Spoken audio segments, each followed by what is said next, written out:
Hi hello ನಮಸ್ಕಾರ, ನಿಮ್ಮೆಲ್ರಿಗೂ ಈ ಒಂದು ವಿಡಿಯೋಗೆ ಸ್ವಾಗತ. ಮತ್ತೊಂದು ವಾರದ ಕಿಚ್ಚನ ಪಂಚಾಯಿತಿ ಬಂದಿದೆ. ಕಿಚ್ಚನ ವಾರದ ಪಂಚಾಯಿತಿ ಅಂತ ಹೇಳಿದ್ರೆ ನಿಮ್ಮೆಲ್ರಿಗೂ ಗೊತ್ತಿರೋ ಹಾಗೆ ಕಿಚ್ಚ ಯಾರಿಗೆ ಖಡಕ್ಕಾದಂತಹ ಕ್ಲಾಸನ್ನು ತೆಗೆದುಕೊಳ್ತಾ ಇದ್ದಾರೆ, ಯಾರ ಕಿವಿ ಹಿಂಡ್ತಾರೆ, ಯಾರಿಗೆ ಖಡಕ್ಕಾದ ವಾರ್ನಿಂಗ್ ಕೊಡ್ತಾರೆ ವೇದಿಕೆಯಿಂದ ಅನ್ನೋದನ್ನ ನೀವೆಲ್ಲರೂ ನೋಡೋದಕ್ಕೆ ಕಾಯ್ತಾ ಇದ್ದೀರಿ ಅಂತ ಗೊತ್ತು.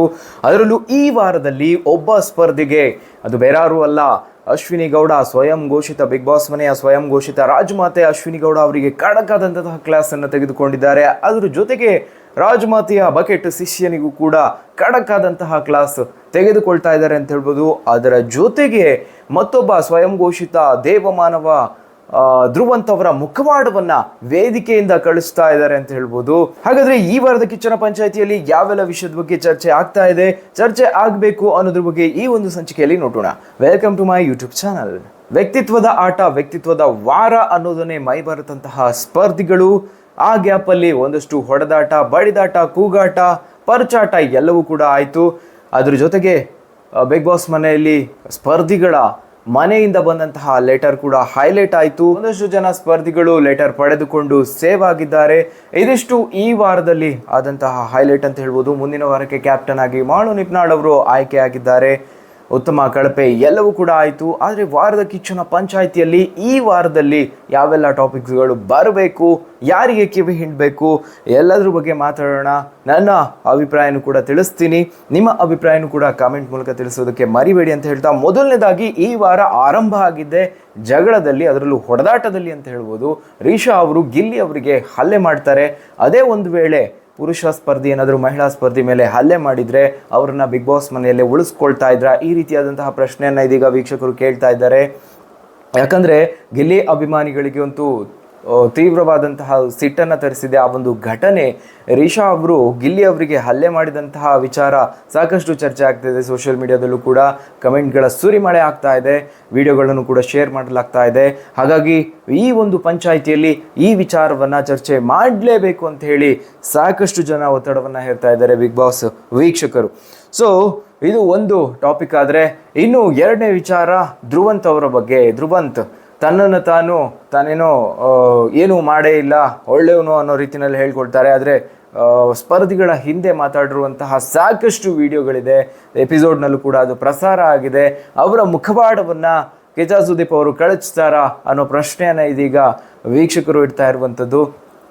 ಇಲ್ಲಿ ಬಹುಮುಖ್ಯವಾಗಿ ರಕ್ಷಿತಾ ಅವರ ಬಗ್ಗೆ ಇಡೀ ಒಂದಷ್ಟು ಮನೆಯಲ್ಲಿ ಇರುವಂತಹ ಒಂದಷ್ಟು ಸ್ಪರ್ಧಿಗಳು ಅವರನ್ನು ಟಾರ್ಗೆಟ್ ಮಾಡ್ತಾ ಇದ್ದಾರೆ. ಅದರಲ್ಲಿ ಧ್ರುವಂತ್ ಅವರು ಕೂಡ ಒಬ್ಬರು. ಎಸ್ಪೆಷಲಿ ಒಂದು ಲೆಟರ್ ಫೈಟ್ ಬಿದ್ದಂತಹ ಸಂದರ್ಭದಲ್ಲಿ ರಾಶಿಕಾ ಹಾಗೆ ರಕ್ಷಿತಾ ಅವರಿಗೆ ಮನೆಯಿಂದ ಬಂದಂತಹ ಲೆಟರ್ ಫೈಟ್ ಏನಿತ್ತು, ಆ ಸಂದರ್ಭದಲ್ಲಿ ಧ್ರುವಂತ್ ಅವರು ರಕ್ಷಿತಾ ಅವರ ಬಗ್ಗೆ ಮಾತಾಡ್ತಾರೆ. ಅದು ಕೂಡ ಅವರು ಇಲ್ಲದೆ ಇರುವಂತಹ ಸಂದರ್ಭದಲ್ಲಿ ಮಾತಾಡ್ತಾರೆ. ನನಗೆಲ್ಲೂ ಕೂಡ ಧ್ರುವಂತ್ ಹಾಗೆ ಅಶ್ವಿನಿ ಗೌಡ ಅವರ ನಡುವೆ ವ್ಯತ್ಯಾಸನೇ ಕಾಣ್ತಾ ಇಲ್ಲ. ಇಬ್ಬರು ಕೂಡ ಮಾತಾಡುವಂತಹ ರೀತಿ ಆಗಿರ್ಬೋದು, ಒಬ್ಬರನ್ನ ಟಾರ್ಗೆಟ್ ಮಾಡುವಂಥದ್ದು, ಹೀಯಾಳಿಸುವಂಥದ್ದು, ಅವರ ಹಿಂದೆ ಮಾತಾಡುವಂಥದ್ದು. ಸೊ ಇದನ್ನು ಕೇಳಬೇಕು.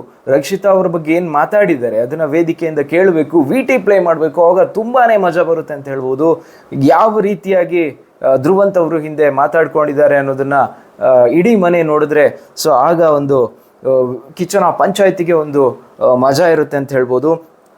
ಸೊ ಅದ್ರ ಜೊತೆಗೆ ಅಶ್ವಿನಿ ಗೌಡ ಅವ್ರ ಬಗ್ಗೆ, ಅಶ್ವಿನಿ ಗೌಡ ಅವರು ಪದೇ ಪದೇ ರಕ್ಷಿತಾ ಅವರನ್ನು ತುಂಬಾ ಟಾರ್ಗೆಟ್ ಮಾಡ್ತಾ ಇದ್ದಾರೆ, ಹೀಯಾಳಿಸ್ತಾ ಇದ್ದಾರೆ. ಇಲ್ಲದೇ ಇರೋ ವಿಷಯಗಳನ್ನ ಪ್ರಸ್ತಾಪ ಮಾಡಿ ಒಂದಷ್ಟು ಇಲ್ಲದೇ ಇರೋ ಟಾಪಿಕ್ಸನ್ನ ಮಾತಾಡಿ ಅವರ ವಿರುದ್ಧವಾಗಿ ಎತ್ಕಟ್ಟುವಂತಹ ಪ್ರಯತ್ನಗಳಾಗ್ತಾ ಇದೆ. ಅದರಲ್ಲೂ ವಾರದ ಆರಂಭದಲ್ಲಿ ಮಸಿ ಬಳಿಯುವಂತಹ ಏನು ಟಾಸ್ಕನ್ನು ಕೊಟ್ಟಿದ್ರು, ಆ ಸಂದರ್ಭದಲ್ಲಿ ಆಡಿದಂತಹ ಮಾತುಗಳು, ಎರಡು ವಿಚಾರಗಳು ವೈಯಕ್ತಿಕವಾಗಿ ತುಂಬಾ ನೋವಾದಂತಹ ವಿಚಾರ ಕೂಡ. ಒಬ್ಬ ಸ್ಪರ್ಧಿ ಬಗ್ಗೆ ತುಂಬ ಕೀಳಾಗಿ ಮಾತಾಡುವಂಥದ್ದು, ನಿನ್ನ ಏಜಿಗೆ ತಕ್ಕಾಗಿ ಇರಬೇಕು, ಬೇರೆ ಸ್ಪರ್ಧಿಗಳ ಜೊತೆಗೆ ಮೈ ಟಚ್ ಮಾಡಿಕೊಂಡು ಮಾತಾಡುವಂಥದ್ದು, ಈ ರೀತಿಯಾಗೆಲ್ಲ ಒಂದು ಕೀಳು ಮಟ್ಟದ ಪದ ಬಳಕೆ, ಒಂದು ಕೀಳು ಮಟ್ಟದ ಮೆಂಟಾಲಿಟಿಯನ್ನು ಪ್ರದರ್ಶನ ಮಾಡಿದ್ರು ಅಶ್ವಿನಿ ಗೌಡ ಅವರು. ಇದು ಮಾತ್ರ ಅಲ್ಲ, ಯೂಟ್ಯೂಬ್ ವಿಚಾರವಾಗಿ ರಕ್ಷಿತಾ ಅವರು ಕೇವಲ ಒಂದು ಯೂಟ್ಯೂಬ್ ಚಾನಲನ್ನು ಮಾಡಿಕೊಂಡು ಬಿಗ್ ಬಾಸ್ಗೆ ಬಂದಿರೋದು ಅನ್ನೋ ಮಾತನಾಡ್ತಾರೆ. ನಾನು 200 ಫಿಲಮ್ ಮಾಡಿದ್ದೀನಿ, ನನಗೆ ಇಷ್ಟು ವರ್ಷ ಎಕ್ಸ್ಪೀರಿಯನ್ಸ್ ಇದೆ ಅಂತ ಹೇಳುವಂತಹ ಓರ್ವ ಮಹಿಳಾ ಸ್ಪರ್ಧಿ ಮತ್ತೊಬ್ಬ ಮಹಿಳಾ ಸ್ಪರ್ಧಿ ಬಗ್ಗೆ ಬಹಳ ಕೀಳು ಮಟ್ಟದಲ್ಲಿ ಮಾತಾಡಿದ್ದು ಬಿಗ್ ಬಾಸ್ ವೀಕ್ಷಕರಿಗಂತೂ ಕೆಂಗಣ್ಣಿಗೆ ಗುರಿಯಾಗಿದೆ.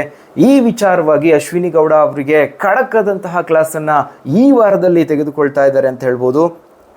ಇಲ್ಲಿ ರಕ್ಷಿತಾ ಅವರು ಯಾವ ರೀತಿಯಾಗಿ ಅಶ್ವಿನಿ ಅವರ ಇಮೇಜ್ ಹಾಗೆ ಅವರ ಒಂದು ಏನಿರುತ್ತೆ ವ್ಯಕ್ತಿತ್ವ ಅದಕ್ಕೆ ಡ್ಯಾಮೇಜ್ ಆಗುವ ರೀತಿಯಲ್ಲಿ ಏನು ಮಾಡಿದ್ದಾರೆ ಅನ್ನೋ ಪ್ರಶ್ನೆಯನ್ನು ಇದೀಗ ವೀಕ್ಷಕರು ಕೇಳ್ತಾ ಇದ್ದಾರೆ. ಈ ಒಂದು ಟಾಪಿಕ್ನ ಖಂಡಿತವಾಗ್ಲೂ ವಾರದ ಪಂಚಾಯಿತಿಯಲ್ಲಿ ಟಚ್ ಮಾಡಬೇಕು ಅಂತ ಎಲ್ಲರೂ ಬೇಡಿಕೆಯನ್ನು ಇಡ್ತಾ ಇದ್ದಾರೆ.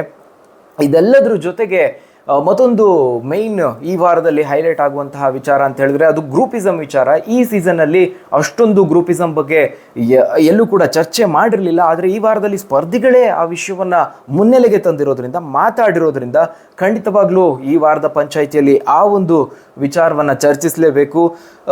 ಇಲ್ಲಿ ಮುಖ್ಯವಾಗಿ ಮತ್ತೊಂದು ವಿಚಾರ ಅಂತ ಹೇಳಿದ್ರೆ ರಾಶಿಕಾ ಹಾಗೆ ರಕ್ಷಿತಾ ಅವರ ನಡುವೆ ಅದೇ ಒಂದು ಲೆಟರ್ ಫೈಟ್ ಇದ್ದಂತಹ ಸಂದರ್ಭದಲ್ಲಿ ಇಬ್ಬರಿಗೂ ಕೂಡ ಆ ಲೆಟರ್ ಸಿಗೋದಿಲ್ಲ. ಆ ನಂತರದಲ್ಲಿ ಒಂದಷ್ಟು ಚರ್ಚೆಗಳಾಗುತ್ತೆ. ಆ ಸಂದರ್ಭದಲ್ಲಿ ರಾಶಿಕಾ ಅವರು ಒಂದು ಮಾತನ್ನು ಹೇಳ್ತಾರೆ, ಒಂದು ಗ್ರೂಪ್ ನನ್ನನ್ನು ಟಾರ್ಗೆಟ್ ಮಾಡ್ತಾ ಇದೆ, ನಾನು ಅಂತ ಬಂದಾಗ ನಾನು ಎಷ್ಟೇ ಚೆನ್ನಾಗಿ ಆಡಿದ್ರು ಪರ್ಫಾರ್ಮ್ ಮಾಡಿದ್ರು ಕೂಡ ಒಂದು ಗ್ರೂಪ್ ನನಗೆ ಯಾವುದೇ ರೀತಿಯಲ್ಲೂ ಸಪೋರ್ಟ್ ಮಾಡ್ತಾ ಇಲ್ಲ ಅಂತ ಹೇಳ್ತಾರೆ. ಅವರಿಗೆ ಮನುಷ್ಯತ್ವನೇ ಇಲ್ಲ ಅನ್ನೋ ಮಾತನಾಡ್ತಾರೆ. ಆದರೆ ರಿಯಾಲಿಟಿ ಏನಪ್ಪಾ ಅಂತ ಹೇಳಿದ್ರೆ ಆ ಒಂದು ಲೆಟರ್ ಫೈಟ್ ಬಿದ್ದಂತಹ ಸಂದರ್ಭದಲ್ಲಿ ಮನೆಯವರ ಒಮ್ಮತದ ಆಯ್ಕೆಗೆ ಬಿಟ್ಟಂತಹ ಸಂದರ್ಭದಲ್ಲಿ ಒಂದು ಈಕ್ವಲ್ ವೋಟ್ಗಳು ಬಂದಿರುತ್ತೆ, 7-7 ಸಮಾನವಾದಂತಹ ಮತಗಳು ಬಂದಿರುತ್ತೆ. ಇದನ್ನ ರಾಶಿಕಾ ಅವರೆಲ್ಲೂ ಕೂಡ ಅಬ್ಸರ್ವ್ ಮಾಡೋದಿಲ್ಲ. ಅವರು ಯೋಚನೆ ಮಾಡುವಂತ ರೀತಿ ಯಾವ ರೀತಿ ಇದೆ ಅಂತ ಹೇಳಿದ್ರೆ ಬೇರೆಯವರೆಲ್ಲ ರಾಶಿಕಾ ಅವರಿಗೆ ಸಪೋರ್ಟ್ ಮಾಡಲಿಲ್ಲ ಅಂತ ಹೇಳಿದ್ರೆ ಅಥವಾ ರಕ್ಷಿತಾ ಅವರಿಗೆ ಸಪೋರ್ಟ್ ಮಾಡಿದ್ರೆ ಗ್ರೂಪಿಸಮ್ ಆಗುತ್ತೆ. ಅದೇ ಮತ್ತೊಂದು ಕಡೆ ರಾಶಿಕಾ ಅವರಿಗೆ ಅಶ್ವಿನಿ ಗೌಡ ಅವರು, ಸುದಿ ಅವರು ಸೇರಿದಂತೆ ಅವರ ಸಂಗಡಿಗರೆಲ್ಲ ಅವರಿಗೆ ಮತವನ್ನು ಹಾಕ್ತಾರೆ. ಅಲ್ಲಿ ಎಲ್ಲೂ ಕೂಡ ಅವರಿಗೆ ಗ್ರೂಪಿಸಮ್ ಅನ್ಸೋದಿಲ್ಲ. ಆದರೆ ತಮ್ಮ ವಿರುದ್ಧವಾಗಿ ಒಪಿನಿಯನ್ ಯಾರೆಲ್ಲ ಹೇಳ್ತಾರೆ ಅದೆಲ್ಲ ಗ್ರೂಪಿಸಮ್ ಅನ್ಸುತ್ತೆ. ಅದ್ರ ಜೊತೆಗೆ ಅಶ್ವಿನಿ ಗೌಡ ಅವರು ಕೂಡ ಅದಕ್ಕೆ ಧ್ವನಿಗೂಡಿಸ್ತಾರೆ. ಸೊ ಅವರಿಗೂ ಕೂಡ ಈ ಒಂದು ವಿಚಾರವನ್ನು ಅರ್ಥ ಮಾಡ್ಕೋಬೇಕು. ಗ್ರೂಪಿಸಮ್ ಮಾಡ್ತಾ ಇರೋದು ಯಾರು ಮಾಡ್ತಾ ಇಲ್ಲ ಅನ್ನೋದನ್ನ ವೇದಿಕೆಯಿಂದ ಅರ್ಥ ಮಾಡಿಸುವಂತಹ ಕೆಲಸ ಆಗಬೇಕು ಅನ್ನೋದು ವೀಕ್ಷಕರ ಅಭಿಪ್ರಾಯ. ಇನ್ನು ಮುಂದಿನ ಸ್ಪರ್ಧಿ ಯಾರಿಗೆ ಖಡಕಾದಂತಹ ಕ್ಲಾಸ್ ಅಗತ್ಯ ಇದೆ ಅಂತ ಹೇಳಿದ್ರೆ ಅದು ಬೇರೆ ಯಾರು ಅಲ್ಲ, ಕಾಕ್ರೋಚ್ ಸುದಿ ರಾಜಮಾತಿಗೆ ಬಕೆಟ್ ಹಿಡ್ಕೊಂಡು ಬಿಗ್ ಬಾಸ್ ಮನೆಯಲ್ಲಿ ಇರುವಂತಹ ಯಾವುದೇ ರೀತಿಯ ತನ್ನದೇ ಆದಂತಹ ಪರ್ಫಾರ್ಮೆನ್ಸನ್ನು ಕೊಡದೇ ಇರುವಂತಹ ಈ ವಾರದಲ್ಲಿ ಕಣ್ಮರೆ ಆಗಿರುವಂತಹ ಕಾಕ್ರೋಚ್ ಸುದಿ. ಸೊ ಯಾವುದೇ ಕಾರಣಕ್ಕೂ ಬಿಡಬಾರ್ದು ಅಂತ ಹೇಳ್ಬೋದು. ಈ ವಾರದ ಪಂಚಾಯಿತಿಯಲ್ಲಿ ಅವರಿಗಂತೂ ಖಡಕಾದಂತಹ ಕ್ಲಾಸ್ ಬೇಕೇ ಬೇಕು. ಅವ್ರು ಯಾರಿಗಾದ್ರೂ ಬಕೆಟ್ ಇಡಲಿ, ಸಿಂಟ್ಯಾಕ್ಸನ್ನೇ ಹಿಡೀಲಿ, ಪರವಾಗಿಲ್ಲ. ಆದರೆ ಇನ್ನೊಬ್ಬರ ಬಗ್ಗೆ ಕೀಳಾಗಿ ಮಾತಾಡುವಂಥದ್ದು, ಅವರು ಇಲ್ಲದೇ ಇರುವಂತಹ ಸಂದರ್ಭದಲ್ಲಿ ಹಿಂದೆ ಮಾತಾಡೋದು, ಇದೆಲ್ಲ ಸರಿಯಲ್ಲ. ಸೊ ಕಾಕ್ರೋಚ್ ಸುದಿ ರಕ್ಷಿತಾ ಅವ್ರ ಬಗ್ಗೆ ಪದೇ ಪದೇ ಪರ್ಸ್ನಲಿ ಟಾರ್ಗೆಟ್ ಮಾಡ್ತಾ ಇದ್ದಾರೆ.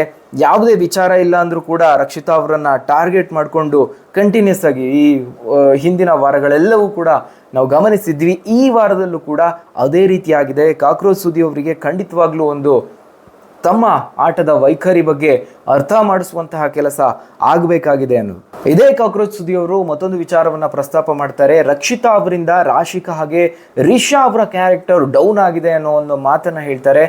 ಈ ಒಂದು ಅವರ ಒಂದು ವಾಕ್ಯದ ಅರ್ಥ ಏನು ಅನ್ನೋದನ್ನ ಅದ್ರ ಬಗ್ಗೆ ಕ್ಲಾರಿಟಿ ಕೊಡಬೇಕು ಅನ್ನೋದನ್ನ ವೇದಿಕೆಯಿಂದನೇ ಕಾಕ್ರೋಚ್ ಸುದಿ ಅವರಿಗೆ ಪ್ರಶ್ನೆ ಮಾಡಲೇಬೇಕಾಗಿದೆ. ಇನ್ನು ಮತ್ತೊಂದು ವಿಚಾರ ಎಲ್ಲ ವೀಕ್ಷಕರು ಕೇಳ್ತಾ ಇರುವಂಥದ್ದು ಅಂತ ಹೇಳಿದ್ರೆ ರಕ್ಷಿತಾ ಅವರು ಚಪ್ಪಲಿ ತೋರಿಸಿದ್ರು ಅನ್ನೋ ಇನ್ಸಿಡೆಂಟ್ ಬಗ್ಗೆ, ಅದ್ರ ಬಗ್ಗೆ ತುಂಬ ಕೊನೆ ವಾರದಲ್ಲೂ ಕೂಡ ಅದ್ರ ಬಗ್ಗೆ ಚರ್ಚೆ ಆಗಲಿಲ್ಲ. ಈ ವಾರದಲ್ಲಾದರೂ ಅದ್ರ ಬಗ್ಗೆ ಕ್ಲಾರಿಟಿ ಕೊಡಲೇಬೇಕು. ಯಾಕಂದರೆ ಪದೇ ಪದೇ ಅದನ್ನು ಅಶ್ವಿನಿ ಗೌಡ ಅವರು ಪ್ರಸ್ತಾಪ ಮಾಡ್ತಾ ಇದ್ದಾರೆ, ಸುದಿ ಅವರು ಹಾಗೆ ಅವರ ಗ್ಯಾಂಗ್ ಪ್ರಸ್ತಾಪ ಮಾಡ್ತಾ ಇದೆ, ಟಾರ್ಗೆಟ್ ಮಾಡ್ತಾ ಇದ್ದಾರೆ. ಸೊ ಅದ್ರ ಬಗ್ಗೆ ಒಂದು ಕ್ಲಾರಿಟಿ ಅಂತೂ ಸಿಗಲೇಬೇಕಾಗಿದೆ ವೀಕ್ಷಕರಿಗೆ.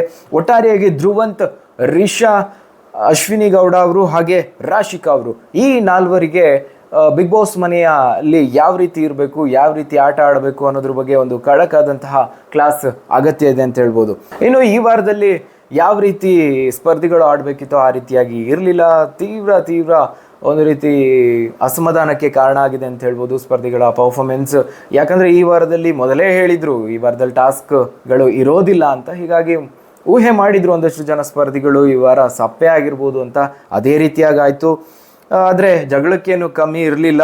ಇಲ್ಲಿ ಮುಖ್ಯವಾಗಿ ಕಾವ್ಯ ಹಾಗೆ ಜಾನ್ವಿ ಅವರ ಕೊರವಂಜಿ ವೇಷ ತುಂಬ ಹೈಲೈಟ್ ಆಯಿತು ಅಂತ ಹೇಳ್ಬೋದು. ಗಿಲ್ಲಿ ಅವರ ಹಾಸ್ಯವಂತೂ ತುಂಬ ಹೈಲೈಟ್ ಆಯಿತು, ತುಂಬ ಮಿಂಚಿದ್ದಾರೆ ಈ ವಾರದಲ್ಲಿ. ಅದೇ ರೀತಿಯಲ್ಲಿ ಮಾಳು ನಿಪ್ನಾಳ್ ಅವರ ಹಾಡುಗಳು ಒಂದಷ್ಟು ಹೈಲೈಟ್ ಆಯಿತು. ಇದನ್ನು ಹೊರತುಪಡಿಸಿದರೆ ಯಾವ ಸ್ಪರ್ಧಿಗಳು ಕೂಡ ಈ ವಾರದಲ್ಲಿ ಹೈಲೈಟ್ ಆಗೋದಕ್ಕೆ ಅಥವಾ ವೀಕ್ಷಕರಿಗೆ ಮನೋರಂಜನೆ ನೀಡೋದಕ್ಕೆ ಸಾಧ್ಯ ಆಗಲಿಲ್ಲ. ಹಾಗಾಗಿ ಈ ವಾರದಲ್ಲಿ ಯಾವ ಸ್ಪರ್ಧಿನೂ ಕೂಡ ಅಷ್ಟು ಚೆನ್ನಾಗಿ ಈ ವಾರವನ್ನು ಅರ್ಥ ಮಾಡ್ಕೊಂಡಿಲ್ಲ ಅಂತ ಹೇಳ್ಬೋದು. ಇನ್ನು ವೈಯಕ್ತಿಕವಾಗಿ ಈಗಾಗಲೇ ಹೇಳಿದ ಹಾಗೆ ಒಂದಷ್ಟು ಸ್ಪರ್ಧಿಗಳು ಟಾರ್ಗೆಟ್ ಮಾಡ್ತಾ ಇದ್ದಾರೆ, ಮಾತಾಡ್ತಿದ್ದಾರೆ ಅನ್ನೋದ್ರ ಬಗ್ಗೆ ನಾವು ಮಾತಾಡ್ತಾ ಇದ್ವಿ. ಗಿಲ್ಲಿ ಅವರ ಬಟ್ಟೆ ಬಗ್ಗೆ ರಿಷಾ ಅವರು ಮಾತಾಡಿದ್ದಾರೆ. ಅವ್ರನ್ನ ಹೊಡೆದಿದ್ದು ಮಾತ್ರ ಅಲ್ಲ, ಅವರ ಬಟ್ಟೆ ಬಗ್ಗೆನೂ ಕೂಡ ಮಾತಾಡಿದ್ದಾರೆ. ಇದ್ರ ಬಗ್ಗೆನೂ ರಿಷಾ ಅವರಿಗೆ ಖಂಡಿತವಾಗ್ಲೂ ಒಂದು ಕ್ಲಾಸ್ನ ಅಗತ್ಯ ಇದೆ ಅಂತ ಹೇಳ್ಬೋದು. ಇನ್ನು ಚಂದ್ರಪ್ರಭಾ ಅವರು ಕಾವ್ಯ ಅವರ ಬಗ್ಗೆ ಮಾತನಾಡ್ತಾ ಒಂದು ಒಪಿನಿಯನ್ ಕೊಡ್ತಾ ಅವರನ್ನು ಕುಗ್ಗಿಸುವಂತಹ ಪ್ರಯತ್ನ ಮಾಡಿದ್ರು. ತಂಗಿ ಅಂತ ಹೇಳಿನೇ ಅವ್ರ ಬಗ್ಗೆ ಅವರ ಕ್ಯಾರೆಕ್ಟರ್ ಬಗ್ಗೆನೇ ಮಾತನಾಡುವಂತಹ ಕೆಲಸಗಳಾಯಿತು. ಅದರಲ್ಲಿ ಕಾವ್ಯ ಅವರು ಸಹ ಅಲ್ಲೇ ಅದಕ್ಕೆ ಉತ್ತರವನ್ನು ಕೊಡ್ತಾರೆ, ಬೇಸರವನ್ನು ವ್ಯಕ್ತಪಡಿಸ್ತಾರೆ. ಈ ಟಾಪಿಕ್ ಬಗ್ಗೆ ಕೂಡ ವೀಕೆಂಡಲ್ಲಿ ಚರ್ಚೆ ಆಗಲೇಬೇಕು ಅಂತ ಹೇಳ್ಬೋದು. ಯಾಕೆಂತ ಹೇಳಿದ್ರೆ ಯಾವ ರೀತಿಯಾಗಿ ಚಂದ್ರಪ್ರಭಾ ಅವರು ರಿಷಾ ಅವರ ಜೊತೆಗೆಲ್ಲ ಇದ್ರು ಅನ್ನೋದು ಇಡೀ ಬಿಗ್ ಬಾಸ್ ವೀಕ್ಷಕರು ನೋಡಿದ್ದಾರೆ. ಆದರೆ ತಮ್ಮ ಒಂದು ಬುಡಕ್ಕೆ ಬರುತ್ತೆ ಅನ್ನೋದು ಗೊತ್ತಿಲ್ಲದೇನೆ ಬೇರೆಯವ್ರ ಬಗ್ಗೆ ಮಾತಾಡೋಕ್ಕೆ ಹೋಗಿ ಚಂದ್ರಪ್ರಭಾ ಅವರು ತಗ್ಲಾಕೊಂಡಿದ್ದಾರೆ ಅಂತ ಹೇಳ್ಬೋದು. ಈ ಬಗ್ಗೆ ಯಾವ ರೀತಿಯಾಗಿ ಒಂದು ವಾರ್ನಿಂಗನ್ನು ಕೊಡ್ತಾರೆ, ಅಥವಾ ಈ ಬಗ್ಗೆ ನೀವು ಮಾತಾಡಿದ್ದು ತಪ್ಪು ಅನ್ನೋ ಸಂದೇಶವನ್ನು ಯಾವ ರೀತಿಯಾಗಿ ರವಾನಿಸ್ತಾರೆ ವೇದಿಕೆಯಿಂದ ಕಿಚ್ಚ ಸುದೀಪ್ ಅವರನ್ನು ನೋಡೋದಕ್ಕೆ ನಾನು ಕೂಡ ಕಾಯ್ತಾ ಇದ್ದೀನಿ. ಸೊ ಅದನ್ನು VT ಮೂಲಕ ಏನಾದರೂ ಪ್ಲೇ ಮಾಡಿದ್ರಂತೂ ತುಂಬ ಮಜಾ ಇರುತ್ತೆ. ಯಾಕಂದರೆ ಚಂದ್ರಪ್ರಭಾ ಅವ್ರು ಏನು ಹೇಳಿದ್ದಾರೆ ಅದಕ್ಕೆ ತದ್ವಿರುದ್ಧವಾಗಿ ಅವ್ರು ನಡ್ಕೊಂಡಿರುವಂಥದ್ದು.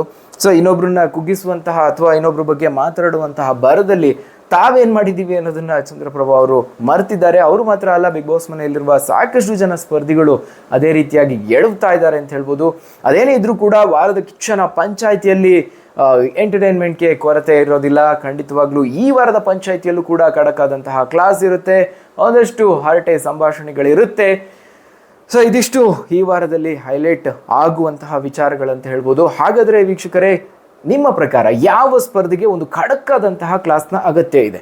ಅಶ್ವಿನಿ ಗೌಡ ಅವರಿಗೆ ಖಡಕ್ಕಾದಂತಹ ಕ್ಲಾಸ್ ಆಗಬೇಕಾ, ಅಥವಾ ಕಾಕ್ರೋಚ್ ಸುದಿ ಅವರಿಗ, ಅಥವಾ ರಿಷಾ ಅವರಿಗ, ಧ್ರುವಂತ್ ಅವರಿಗ ಅನ್ನೋದನ್ನು ಕಾಮೆಂಟ್ ಮೂಲಕವಾಗಿ ತಿಳಿಸಿ. ಹಾಗೆ ನಿಮ್ಮ ಫೇವ್ರೇಟ್ ಸ್ಪರ್ಧಿ ಯಾರು ಅನ್ನೋದನ್ನು ಮಿಸ್ ಮಾಡದೆ ತಿಳಿಸಿ ಅಂತ ಹೇಳ್ತಾ ನಮ್ಮ ವಿಡಿಯೋಗಳನ್ನು ನೋಡ್ತಾ ಇರಿ, ಚಾನಲ್ನ ಫಾಲೋ ಮಾಡಿ. ಮುಂದಿನ ವಿಡಿಯೋದಲ್ಲಿ ಸಿಗ್ತೀನಿ, ಅಲ್ಲಿವರೆಗೂ ಚಾನಲ್ನ ನೋಡ್ತಾ ಇರಿ ಅಂತ ಹೇಳ್ತಾ ಬಾಯ್ ಬಾಯ್.